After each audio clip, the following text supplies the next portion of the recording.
Welcome to Local Decision 2023 here on North Metro TV. Joining us now from the Circle Pines City Council, Matt Percy. He's already been on board for 3 terms. You're seeking a 4th, and thanks for stopping by, Matt. Well, you must enjoy what you do with the council because you keep coming back, don't you? Yeah, that's true. Thanks for having me, Eric.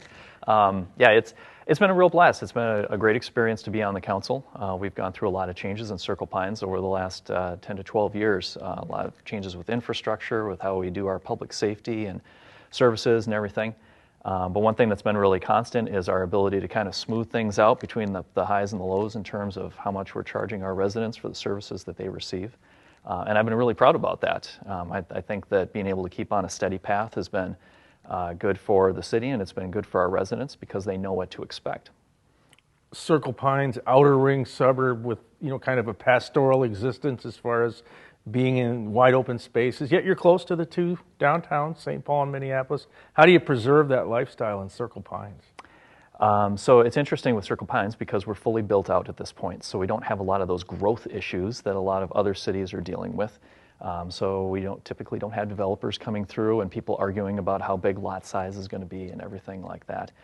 A lot of our focus with our residents in terms of housing structure, that has to deal with remodeling or variances for improvements, that sort of thing. So change on the housing structure is it's a lot more on a smaller scale than it would be in other cities. But one thing that I think, to your point about pastoral experience, trying to feel like you're out in the open, one of the things that we really benefit from is that we have an incredibly large number of parks, trails, and open space in the city. And that's one of the reasons why people are drawn to our city, because they can walk out their door and 5 minutes later they feel like they're in the middle of a WMA somewhere in Minnesota, wildlife management area.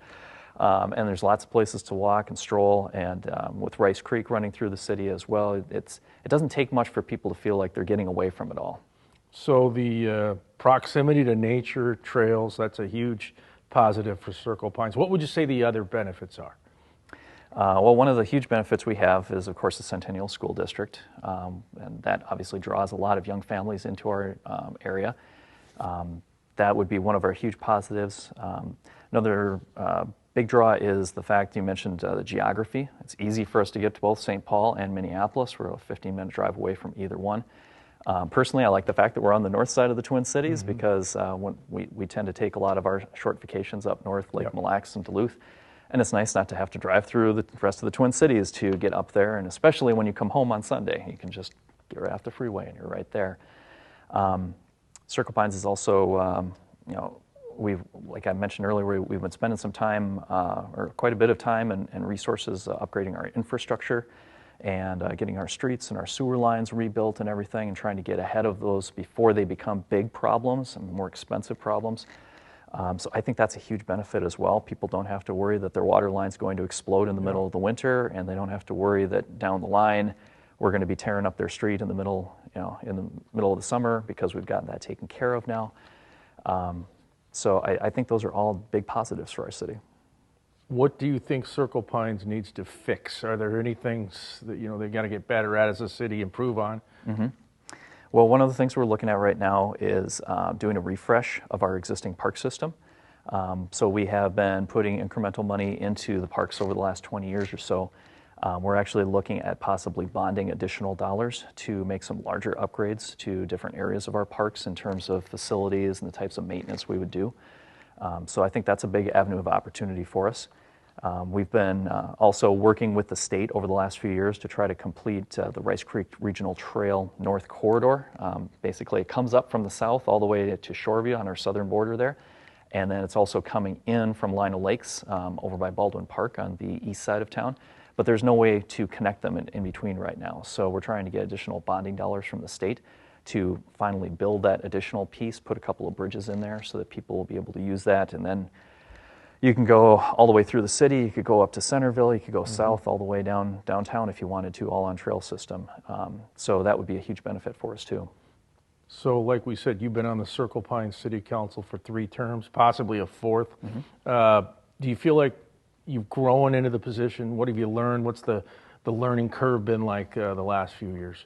The learning curve is actually not that bad, and I'll say that because we have really good staff. our city administrator, all the folks that work on that side, they know their stuff. And I can't give enough credit to them. Coming in as a city council person, you're asked to make decisions more at a high level, but they are able to lay out in detail, here are the options, here's what's going to happen if we go with A, B, C, or D. So yeah, there's a learning curve there, but they've really been able to help smooth that curve out. And it's been that way for a long time. We've had very low turnover in our staff over the years. We've had a couple of key positions that we replaced, including our city administrator about 5 years ago. Patrick Antonin is fantastic, been doing a great job for us. And yeah, it's been an interesting experience coming onto the role and understanding what does it take to recognize problems, get ahead of those problems, come up with a solution, and then budget for them appropriately in a way that's not going to break the bank for everybody over the next year or two. And speaking of big decisions, so August 1, Minnesota legalizes marijuana, and now you're dealing with cannabis, and how should the city handle that? That's a big decision. How do you find the right way to deal with something like that? That's a really great one because we've been working on that one right now. We've had a lot of discussion on the City Council, and it's one of the situations where we've, the rare cases where we don't have unanimous consent on what's going on. So we've had a lot of back and forth. Initially, we were talking about doing a blanket smoking ban, including not only cannabis, but also tobacco and vaping. Some cities, like Duluth, are planning on doing that and banning those in public spaces. We chose not to go in that direction, but we had a lot of different opinions on the council on this, and I think we're settling down. It looks at this point like we're settling into a situation where we would prohibit cannabis use only within public spaces. So that would mean on the street, in parks, that sort of thing. I ended up voting against that. My personal perspective on it is that we're really early on in the process, and while I don't think that cannabis smoke is something that people should be subjected to, it's gross. It's a hassle for a lot of other people. I think I would like to let it play out for a few months and give our citizens the chance to be respectful towards others and see how it works. And if it turns out that people are not showing that respect to other people, I'd like to revisit the issue.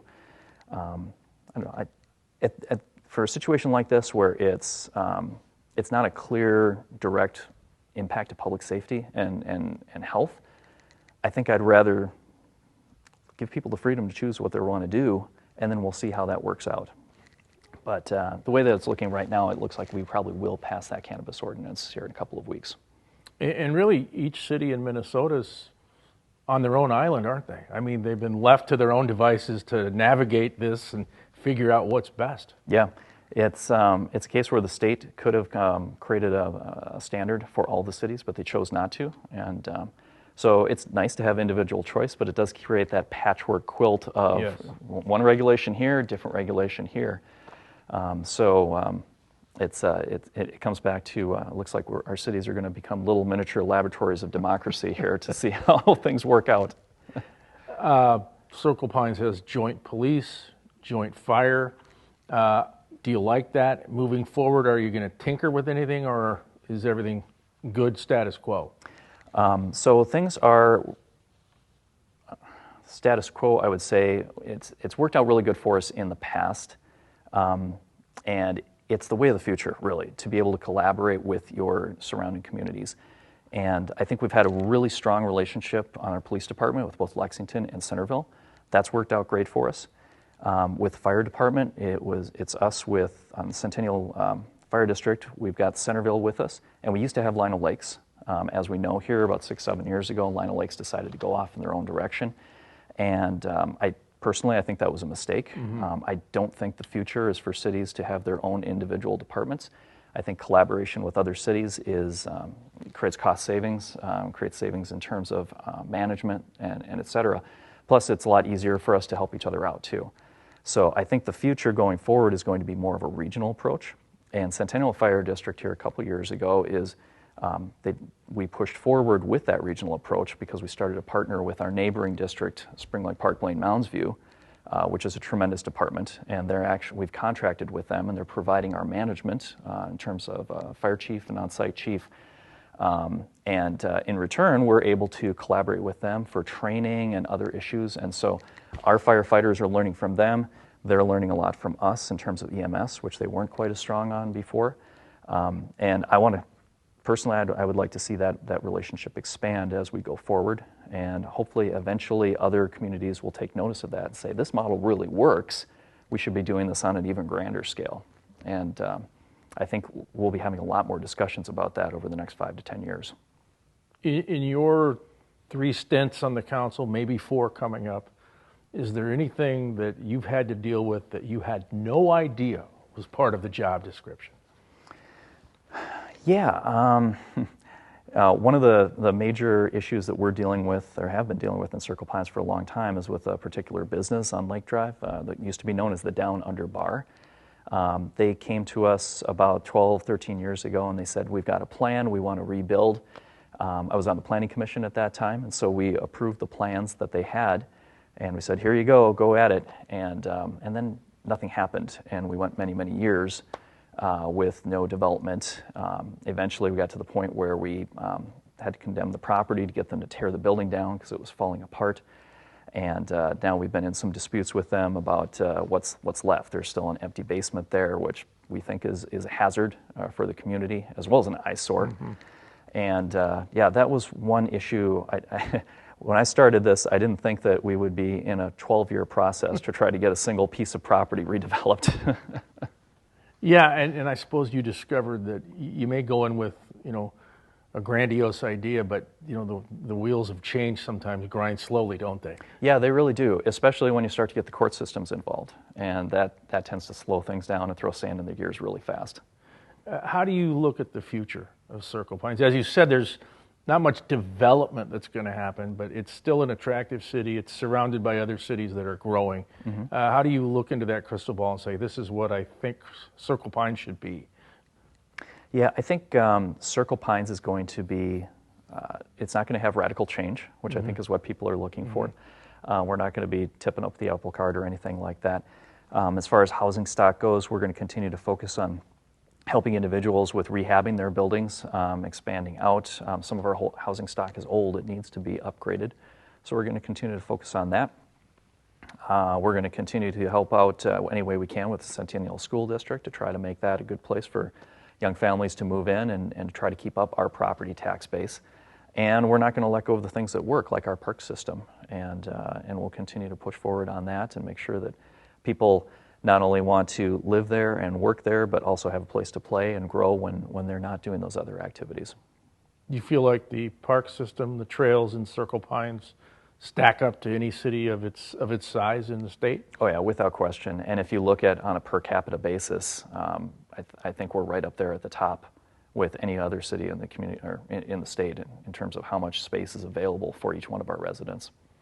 Yeah, and everybody wants to get outside, right? Yeah, yeah, and we need to. When we spend so much time in front of a computer screen, it is good for not only your body, but also your heart and soul to get out there and experience some of that space too. So tell the viewers that are watching, why they should vote for you and continue your run with the City Council. So over the last few years, we've experienced a tremendous long-term development in terms of the rehabilitation of our infrastructure, our streets, our sewers. We're going to be doing the same thing with parks. These things aren't cheap. They cost a lot of money. And for a lot of other cities, they would wait until the last minute, and all of a sudden they'd say, we've got a real problem. We're going to have to jack our tax rates through the ceiling in order to pay for this stuff because we've got pipes breaking all over, or we've got manganese mm-hmm. in our water lines, to use a recent example. But in Circle Pines, we try to get ahead of these problems, and one of the things that I push for is to make sure that we're budgeting appropriately and we're putting money aside because we know we're going to have these expenses down the road, so that when those expenses come, instead of a huge tax bill, we've got a smaller one. And so our growth rate for our city budgets over the past 10 years or so has averaged around 3%. So in some years it could have been way high or it could have been way low, but I think it's having that steady expectation of what's to come and knowing that your tax bill isn't going to change very much on a year-to-year basis. I think that's a huge benefit for people. It gives them a little bit of peace of mind when when they're going to bed at night that they're not going to have their city pulling the rug out from underneath them. Yeah, for sure. Anything you want to add, Matt? Just that Circle Pines is a great place to live if anyone is watching this in the surrounding communities, and we're always looking for new people to move in too, and give it a shot. All right, well, thank you for stopping by. Yeah, thank you so much for having me, Eric. Appreciate it. Matt Percy running again for Circle Pines City Council. This is Local Decision 2023 here on North Metro TV.